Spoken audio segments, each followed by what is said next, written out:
terkait pengelolaan ijazah SD, lebih tepatnya e-ijazah jenjang SD. Di tengah hawa yang cukup dingin hari ini, semoga panjenengan tidak gobios ya. Soalnya aku mulai gobios. Okay. Pertama untuk penerbitan, aku naik sih. Langsung ya Bu. Aku enggak. Terdengar yang di belakang terdengar nggak? Kalau begini lebih terdengar. Ya. Selamat datang Mas Papar. Papar apa aku ini? Papar. Soalnya agak mirip. Oke, Bapak Ibu, penerbitan ijazah tahun ajaran 2025-2026. Dasar hukumnya masih sama seperti tahun kemarin, menggunakan Permendikbudristek nomor 58 tahun 2024, yaitu tentang ijazah jenjang pendidikan dasar dan pendidikan menengah. Kemudian untuk pedoman pengelolaan ijazah juga masih sama, menggunakan tahun kemarin, pengelolaan jenjang pendidikan dasar dan menengah. Ijazah ini apa sih? Jelas, ijazah dan dokumen. Dokumen untuk pengakuan atas kelulusan peserta didik. Prinsipnya validitas, akurasi, dan legalitasnya. Kemudian pasangannya ijazah apa? Transkrip nilai. Transkrip itu diberikan bersamaan dengan ijazah.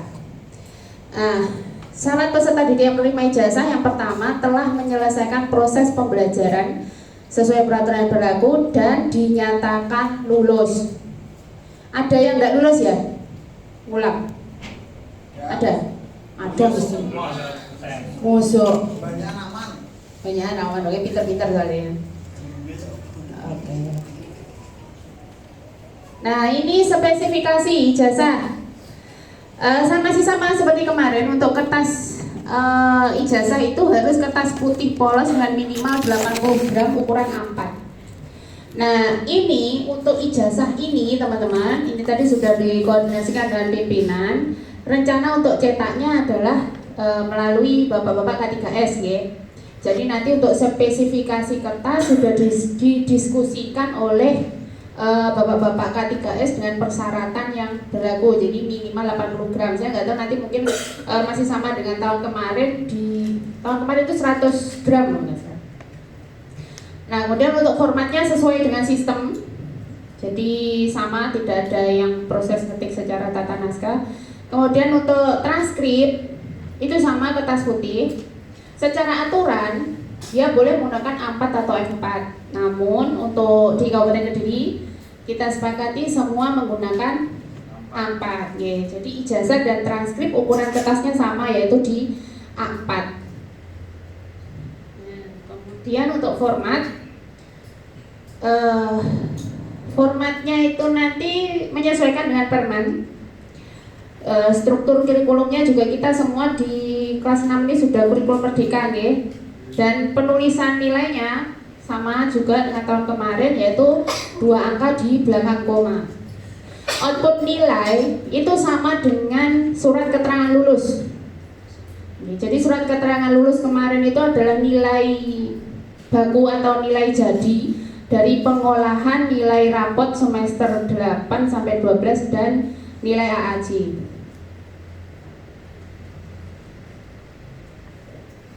Ini aturan untuk transkrip nilai ya. Kita lewati aja. Nah, ini pertimbangan kelulusan, pencapaian kompetensi yaitu laporan kemajuan belajar, ujian sudah melaksanakan ujian, juga kehadiran. Ini bobot komponen pengisian transkrip nilai ditentukan dari rata-rata nilai rapot semester 8 sampai 12 sebesar 80% dan nilai AAJ-nya 20%.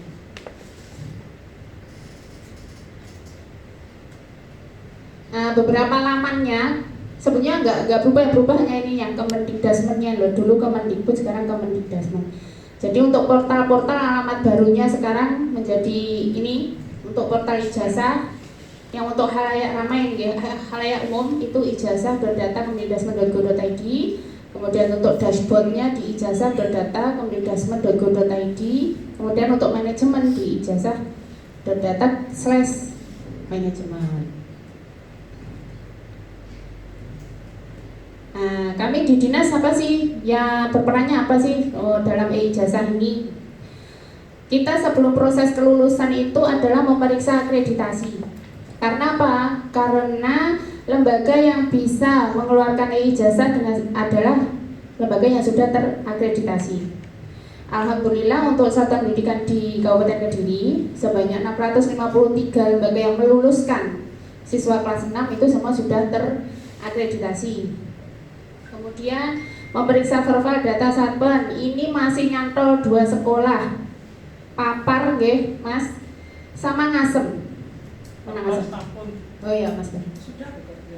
Ya, tapi masih nyantol. Jadi di verbalnya sudah, mungkin proses proses berjalan. Saya kemarin Dukcapil telepon saya dijanjikan Senin toh. Nah, itu sudah kalau sudah diproses berarti kita menunggu proses mungkin sih OTW mungkin ya. Nanti kita cek lagi. Yang Papar sampai tadi pagi masih nyantol. Sudah diupdate. Oke, berarti semoga perjalanannya mereka untuk menuju valid itu sudah segera sampai di tujuan. Kemudian kami juga harus memeriksa verbal jumlah siswa dan memeriksa keterselesaian penerbitan ijazah tahun lalu. Untuk Kabupaten Kediri alhamdulillah di tahun kemarin sudah 100% terselesaikan secara sistem. Jadi nggak ada yang nyantol residu atau bagaimana. Itu kalau di negara lain masih ada kasus yang terjadi residu seperti itu. Alhamdulillah Kabupaten Kediri aman. Kemudian saat proses kelulusan kami memiliki tugas untuk memeriksa nomor SK kelulusan. Dipastikan guys, SK kelulusan itu berisi jumlahnya itu sama dengan jumlah siswa kelas 6 baik yang lulus maupun tidak lulus. Jadi yang namanya SK penetapan kelulusan bukan hanya untuk yang lulus saja, tapi juga nggak lulus. Jadi kan di nama siswa kan di lampiran toh, itu nanti ada keterangannya di sebelahnya. Nama ini lulus, nama ini tidak lulus, itu harus tercantum di SK kelulusan. Kemudian ini yang perlu diperhatikan teman-teman. Mengacu pada kasus kemarin ya, tahun kemarin banyak sekali terjadi pembatalan ijazah hanya karena kesalahan input SK penetapan kelulusan. Sing kurang 1 angka lah, sing salah kode wilayah lah. Nah itu perlu diperhatikan untuk tahun ini tidak ada fitur itu. Dan kalau tahun kemarin itu SK kelulusan kan kita ada formatnya toh. Kita nyetak dari sistem, kemudian tanda tangan, ngasih nomor, kemudian diupload. Kalau tahun ini enggak. SK penetapan kelulusannya menyesuaikan tata naskah satuan pendidikan masing-masing. Jadi nggak ada dari output dari sistem, nggak ada, menyesuaikan tata naskah sekolah masing-masing. Kemudian untuk penomoran kemarin sudah kami sosialisasikan ke Bapak Ibu K3S dan pengawas kaitan nomor ijazah. Sebenarnya sosialisasi SPMP kemarin tapi diinputkan SK penetapan kelulusan. Jadi untuk nomornya adalah menggunakan kode 400.3.11.1 untuk SD negeri. Untuk SD swasta mengikuti penomoran dari yayasan masing-masing. Dan ketika input nanti itu nggak ada download, nggak ada upload ya. Jadi SK kelulusan itu nggak perlu diupload di manajemen ijazah, cukup input nomor SK. Nah, stepnya kan sudah dilongi banyak, itu nggak download, nggak ada, upload nggak ada, cuma input nomor. Jojo nomor sampai salah gitu loh. Jadi pastikan ngati-ngati jangan sampai salah karena nggak ada pembatalan NIN untuk kesalahan SK. Kemudian selain itu kami juga bertugas untuk memeriksa SPTJM panjenengan. Nah, SPTJM ini dipastikan sebelum jenengan unggah nggih, pastikan jumlah siswa atau jumlah data DNS-nya itu sudah sesuai dengan yang di SK kelulusan SPTJM-nya nanti. Ini sebelum diunggah itu benar-benar dicek. Nah, kemudian kalau sudah Satpen upload, nah, kami menyetujui SPTJM tersebut. Oh ya, sebelum upload dipastikan nggih nomor itunya, nomor SPTJM-nya. Jadi ketika jenengan klik download SPTJM sekarang, kemudian jenengan klik lagi, itu kan tergenerate nomor baru. Nah, ketika jenengan kliknya 2 kali, tergenerate nomor baru, tepatnya jenengan upload file yang pertama, itu kan jadinya nggak cocok. Nah, jadi pastikan SPTJM yang diunggah itu sama dengan nomor SPTJM yang tertera di sistem. Kalau itu tidak sama, otomatis kami akan melakukan menolak SPTJM tersebut dan jenengan harus mengulang lagi dari awal. Kemudian nanti setelah proses ketulusan ini menyetujui pengajuan pembatalan. Pengajuan pembatalan ini hanya untuk kesalahan, misalnya perbaikan gelar dan NIP, kemudian perbaikan tanggal terbit,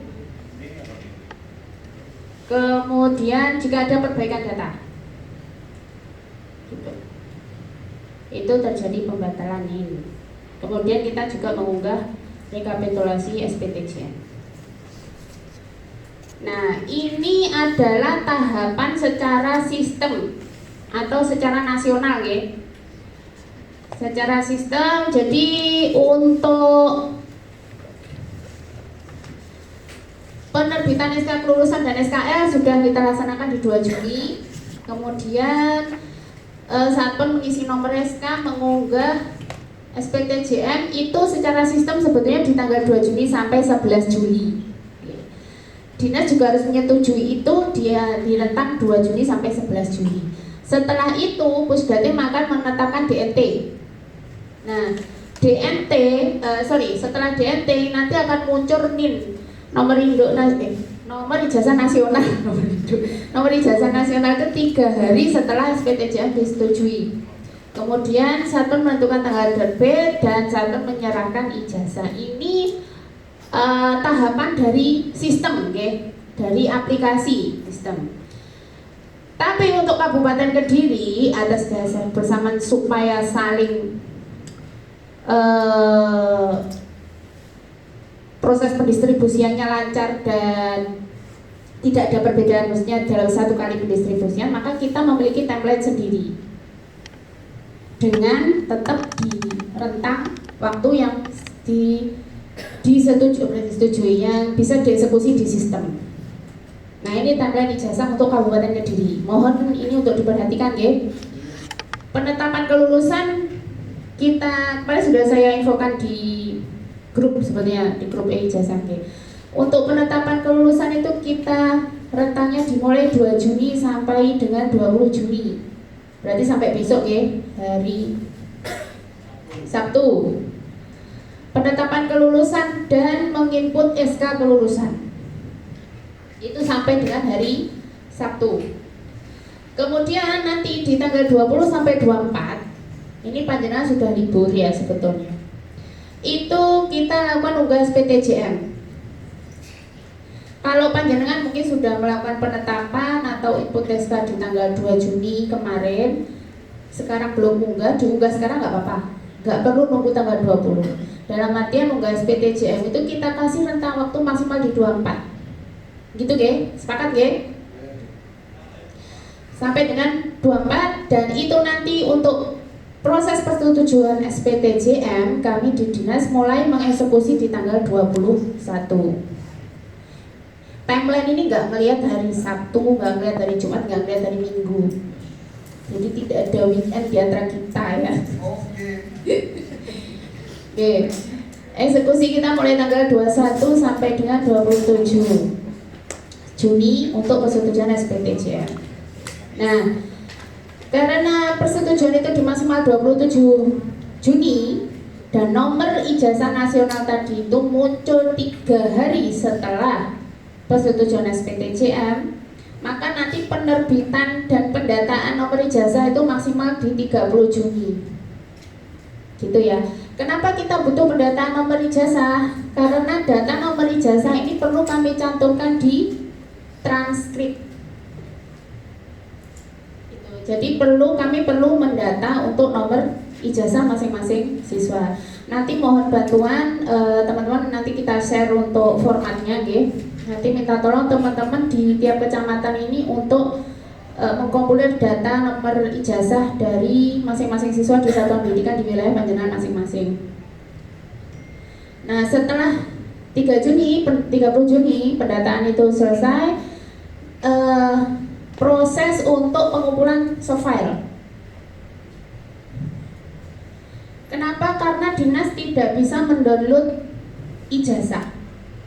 Yang bisa itu hanya akun dari satuan pendidikan masing-masing.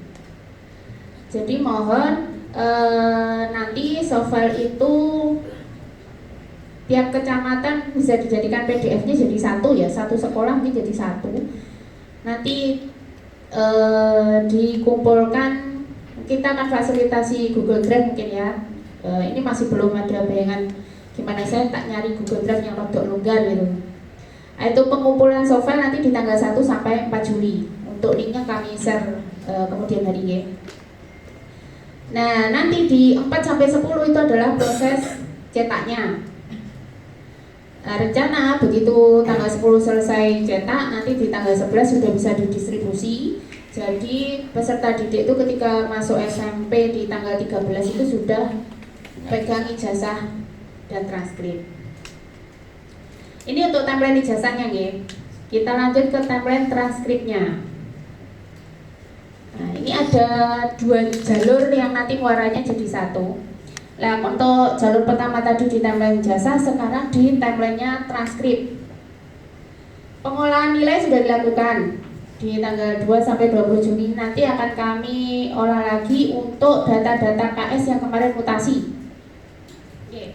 Kemarin kan beberapa di SKL itu ada, karena perollingan itu terjadi setelah SKL masuk percetakan ya. Jadi mungkin ada beberapa kepala sekolah yang sebetulnya sudah dapat baru tapi masih tercantum yang lama. Nah, itu kami akan melakukan pengolahan data, perbaikan data di nama-nama KS itu di tanggal 2 sampai 20 Juni, maksimal di 20 Juni besok.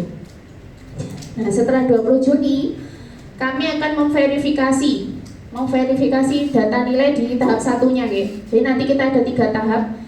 Tahap 1 di tanggal 21 sampai 27 Juni ini mohon panjenengan infokan ke satuan pendidikan untuk ngecek 1 data nilai, kemudian data siswanya dan juga data kepala sekolahnya.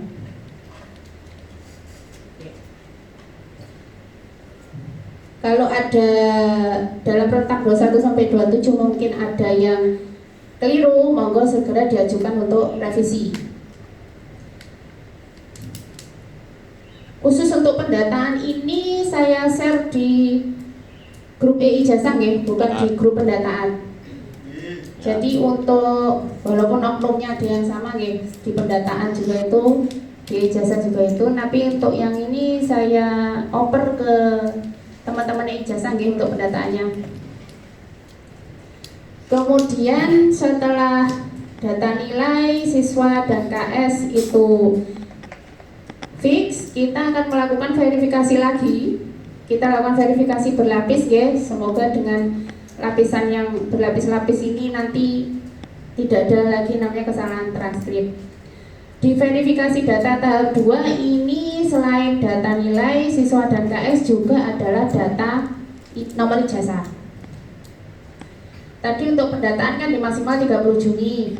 Nah, itu nanti sambil proses berjalan semoga di tanggal 28 sudah terkumpul semua nggih untuk ijazahnya, sehingga nanti di 30 Juni itu sudah fix untuk data sampai dengan nomor ijazah. Kemudian nanti verifikasi final di tanggal 1 sampai 4 Juli di mana itu sudah menjadi layout transkrip jadi. Verifikasi berupa layout transkrip jadi. Kemudian ketika sudah fix di tanggal 4 sampai 10 proses cetak bareng dengan ijazah dan nanti didistribusikan sama di tanggal 11.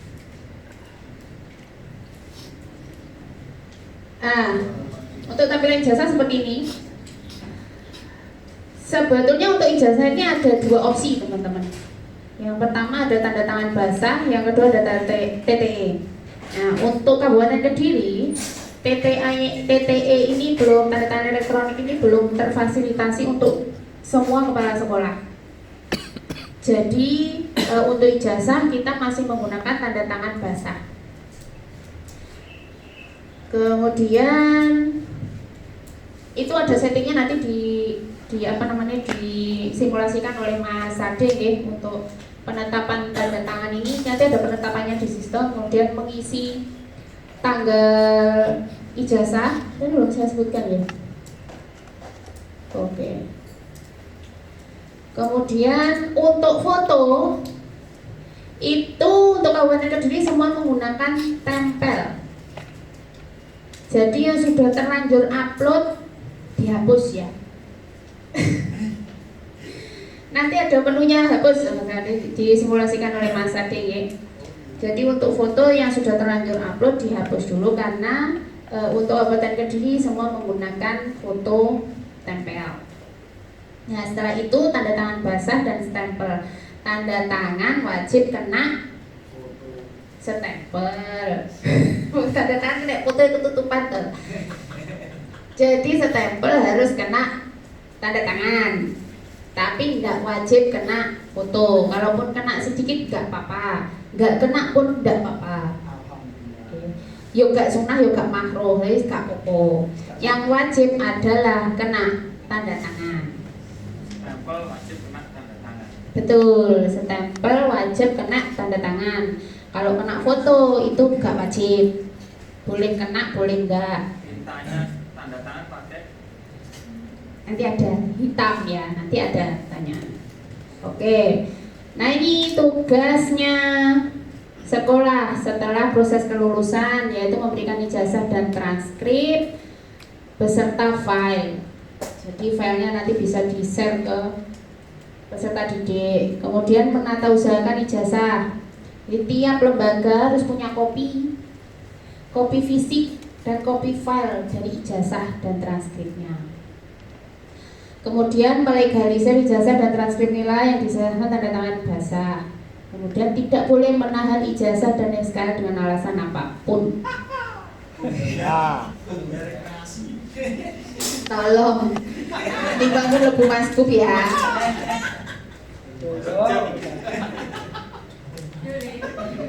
Nih, remember teman-teman, perlu diingat tanggal SK kelulusan sama dengan tanggal SKL yaitu di 2 Juni. Ini sudah kita laksanakan ya. Kemudian ijazah ditandatangani oleh kepala sekolah yang definitif atau PLT. Jadi tidak boleh PLH. Kemudian tanggal terbit ijazah di Kabupaten Kediri disepakati pada tanggal 26 Juni 2026. Angka cantik tuh. 260626. 26 Juni 2026. Kemudian transkrip ditandatangani oleh kepala sekolah atau PLT. Tanggal transkrip nilai sama dengan tanggal penerbitan ijazah. Berarti tanggal berapa tadi? Kemudian sebelum dinas menyetujui SPTJM, pastikan cek komponen yang perlu diperhatikan. Nah ini soal yang sering ditanyakan nih. Kepala sekolah sudah cuti haji, bagaimana tanda tangan SK kelulusan, SKL, SPTJM, ijazah itu bagaimana? Kalau untuk SKL dan SK kelulusan kemarin diperbolehkan untuk ditandatangani oleh PLH. Tapi untuk SPTJM di atas materai ya. Jangan lupa SPTJM ada materainya, kemudian ada ijazah dan transkrip itu wajib ditandatangani oleh kepala sekolah yang definitif atau PLT. Jadi untuk PH tidak boleh ya. PLH hanya dibatas SK kelulusan dan SKL. Kemudian format surat keterangan lulus tidak ada di aplikasi. Lalu bagaimana? Nah ini tadi yang saya sampaikan, SK kelulusan sesuai dengan tata naskah masing-masing sekolah. Apa warna tinta? Apa warna tinta untuk tanda tangan KS? Nah, penandatanganan ijazah dan transkrip menggunakan tinta berwarna hitam. Terus apakah stempel harus mengenai foto? Tidak, stempel harus mengenai tanda tangan, tapi dapat mengenai foto. Jika tidak, nggak usah maksa. Terus foto siswa yang menggunakan jilbab, apakah dilepas? Boten ya, yang berjilbab adalah tetap berjilbab, aurat. Aurat. Terus apakah boleh memakai kacamata? Untuk ijazah ini aturan foto itu disamakan dengan KTP nggih. Untuk yang memakai kacamata dilepas dulu. Jadi sebaiknya tanpa kacamata. Terus apakah Dinas Pendidikan boleh melegalisir salinan ijazah dan transkrip? Tugas legalisir salinan itu adalah dari satuan pendidikan masing-masing, kecuali jika satuan pendidikan sudah tutup. Contohnya ngendi Al-Madinah ya Mbak Rizka ya. Nah, kalau Al-Madinah itu nanti butuh legalisirnya baru ke Dinas Pendidikan karena sekolahnya sudah tutup. Terima kasih. Oke. Dari sini sebelum kita simulasi untuk prakteknya mungkin ada pertanyaan? Mas. Beda mulai. Ya, Mbak. Dan ukuran pulpennya ada ketentuan bukan, Mbak? Kecelangin. Apakah ada ketentuan 0,5? Kalau ukuran tidak ada ketentuan tapi ya digawe lah logikanya, estetiknya tetap digunakan. Nah, guys, spidol Parker yo apa ceritane? Orang marker ya, marker. Oke. Ada lagi? Oke, Mbak Rika.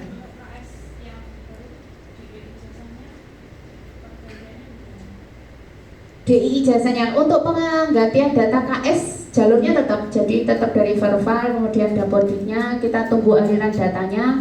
Begitu sudah valid jenengan download untuk SPTJM-nya dan unggah SPTJM-nya. Gitu. Mas Temu. Untuk foto warna atau hitam putih, kalau warna backgroundnya apa tetap ini gimana? Untuk foto itu monggo kesepakatan di kecamatan masing-masing. Kalau kemarin rapat K3S dan pengawas itu sepertinya menghendaki warna dan background merah. Tapi monggo untuk foto ini karena sepertinya di tiap kecamatan itu ada kerjasama dengan ini nggih, fotografer tertentu gitu nggih. Jadi untuk outputnya hasil cetaknya itu backgroundnya apa itu tidak ada aturan, tidak ada ketentuan. Monggo bebas. Yang jelas polos nggih. Engko kayak backgroundnya pegunungan itu ojo. Jadi backgroundnya polos, boleh merah, boleh biru, putih, jangan putih lah, putih kalau nanti berjilbab putih jadinya enggak, jadi mungkin merah atau biru. Aja putih, ya, merah atau biru. Ini monggo di kesepakatan dengan K3S masing-masing, bisa untuk satu kecamatan itu sama. 3x4 ya? 3x4, ukuran foto 3x4. Kalau terlanjur sudah nggak ada kerjasama ya foto sendiri-sendiri jadi seragam nggak apa-apa ya Pak? Ada sini takutnya ada sini takutnya. Itu Nggak kadang sekolah kan foto sendiri-sendiri nggak kerjasama dengan satu tukang foto. Yuk kita sama toh. Sebenarnya secara aturan tuh nggak ada. Yang pasti untuk satu sekolah sama gitu kan. Cuman kemarin kita sarankan untuk satu kecamatan sama, jadi lingkupnya lebih besar. Tapi kalau secara aturan itu sebetulnya nggak ada aturan mau hitam putih atau warna. Yang penting satu sekolah itu sama gitu. Oke, balik lagi monggo dikoordinasikan dengan K3S masing-masing, ngoten nggih. Ada lagi? Saran mawon Mbak kalau untuk foto karena ijazah termasuk dokumen kemarin untuk foto bisa dicetak sing tenanan. Oke, terus jangka waktu masa hidupnya lama. Oke. Oke, terus setuju dengan idemu Mas? Kabur kanginan.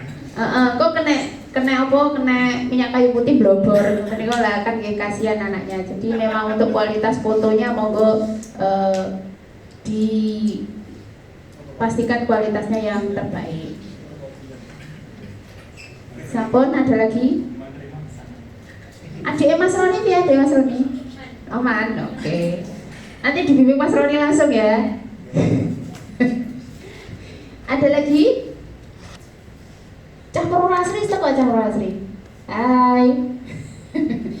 Oke, sampun. Kalau sudah selanjutnya untuk simulasi aplikasinya, sistemnya nanti dari Mas Sade langsung.